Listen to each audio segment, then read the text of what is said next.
যাবে গাড়িতে আর আমরা যাব পায়ে হেঁটে। কারণ কনেপক্ষ থেকে যে ভবনটাতে বিয়ে দিচ্ছিল সেটা আমাদের ঘরের একদম সামনে, একদম মানে 50 ফুট হবে। তাই আমরা সবাই ডিসাইড করলাম যে আমরা যাব নাচতে নাচতে।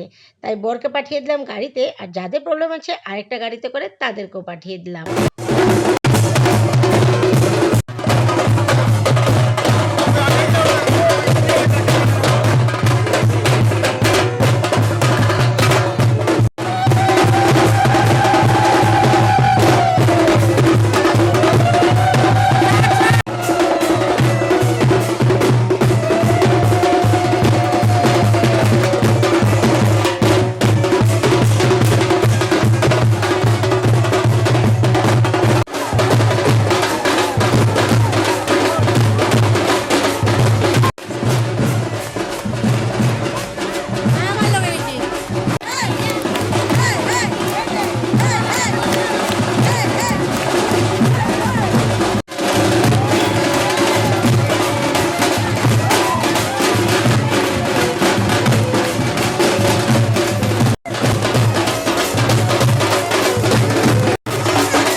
ক্যামেরা লুইছে নাকি?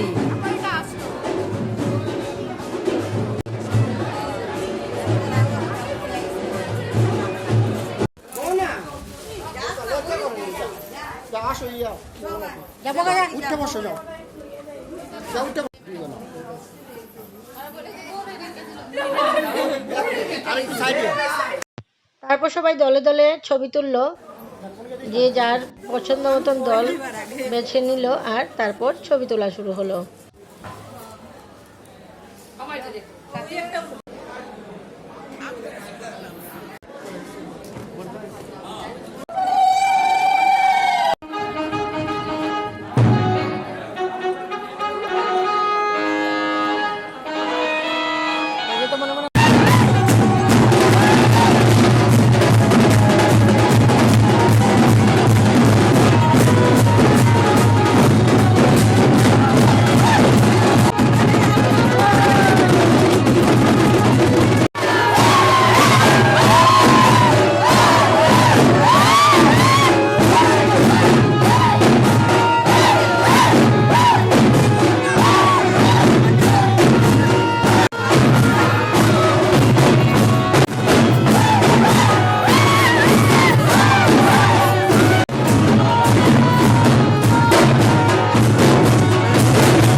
বিয়ে কমপ্লিট হয়ে যাওয়ার পর আমি আর আমার হাজব্যান্ড ছোটো মেয়েকে নিয়ে ঘরে এসে পড়লাম। বাকিরা রইলো, কারণ আজকে নতুন বউ এসে পড়বে রাতেই, তাই ওরা নতুন বউকে একসাথে নিয়ে আসবে।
নতুন বউ ঘরে এসে পড়েছে, আনন্দের আর ঠিকানা নেই। দেখতেই পাচ্ছ সবাই মিলে হুই হুল্লোড় করছে।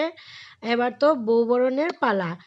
তারপর যেগুলো রিচুয়াল ছিল সেগুলো করা হলো। এখন বেজে গেছে প্রায় রাত 2:30।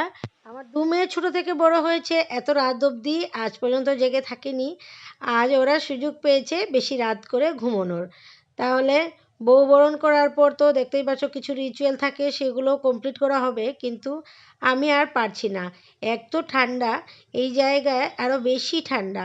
শিলচরে এতটা ঠান্ডা নেই, আমরা ঠান্ডার কাপড় জামা কিছুই পরি না, কিন্তু এখানে এসে এত ঠান্ডা লাগছে, মানে আমি তো কিছুতেই সহ্য করতে পারছি না। আর অনেকটাই রাত হয়ে গেছে, ঠান্ডাটা আরও বেশি হয়ে গেছে। তাহলে আমি এবার চলছি ঘুমোতে। আর নেক্সট ভিডিওগুলো একের পর এক আমি আপলোড করব, তোমরা অবশ্যই দেখবে আর আমাকে কমেন্ট করে জানাবে তোমাদের কেমন লেগেছে। তাহলে আজকের মতন আর এইটুকুই। তোমরা সবাই সুস্থ থাকবে, ভালো থাকবে। টাটা বাই বাই, দেখা হচ্ছে আবার নেক্সট ব্লগে।